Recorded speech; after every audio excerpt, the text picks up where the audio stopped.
आज के टाइम में कोई भी कंट्री कम्प्लीटली इंडिपेंडेंट नहीं है। इस सिस्टम को ग्लोबल इंटरडिपेंडेंट कहा जाता है।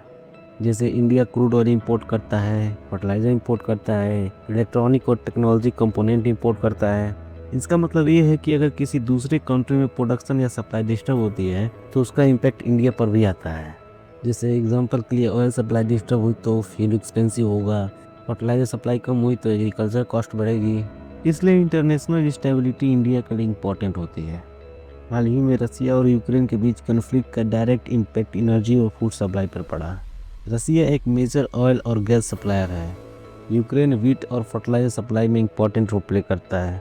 इंडिया ने इस सिचुएशन में अल्टरनेटिव सोर्सेज से ऑयल परचेज किया, इंक्लूडिंग रसिया, ताकि डोमेस्टिक इम्पैक्ट को लिमिट किया जा सके। इंडिया अपने क्रूड ऑयल का लार्ज पोर्शन मिडिल ईस्ट से इंपोर्ट करता है।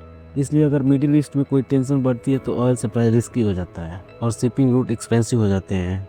ग्लोबल इकोनॉमी में कुछ कंट्री के डिसीजन का इम्पैक्ट वर्ल्ड वाइड होता है। जैसे यूनाइटेड स्टेट फेडरल रिजर्व कोई डिसीजन लेता है तो उसका इम्पैक्ट सभी कंट्री पर देखने को मिलता है। ये एक फाइनेंशियल चेन रिएक्शन होता है जो डायरेक्टली इंडिया की इकोनॉमी को इम्पैक्ट करता है। यूएस और चाइना के बीच का कंपटीशन आज के ग्लोबल पॉलिटिक्स में एक इम्पॉर्टेंट फैक्टर है। जहाँ पर चाइना मैन्युफैक्चरिंग हब है और ग्लोबल एक्सपोर्ट में इसका मेजर शेयर है, वहीं यूएसए के पास टेक्नोलॉजी लीडरशिप है। इंडिया अपनी फॉरेन पॉलिसी में किसी एक पावर के साथ फुल अलाइनमेंट नहीं करता। इस अप्रोच को स्ट्रेटेजिक ऑटोनॉमी कहा जाता है। आज के समय में क्लाइमेट चेंज एक ग्लोबल इशू है जो इंटरनेशनल एग्रीमेंट्स के थ्रू हैंडल किया जाता है। ग्लोबल क्लाइमेट डिसीजन का इम्पैक्ट इंडिया पर भी पड़ता है, जैसे एग्रीकल्चर प्रोडक्टिविटी, इंफ्रास्ट्रक्चर प्लानिंग।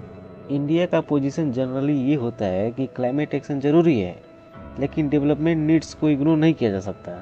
इसलिए इंडिया इंटरनेशनल निगोसिएशन में बैलेंस अप्रोच फॉलो करता है।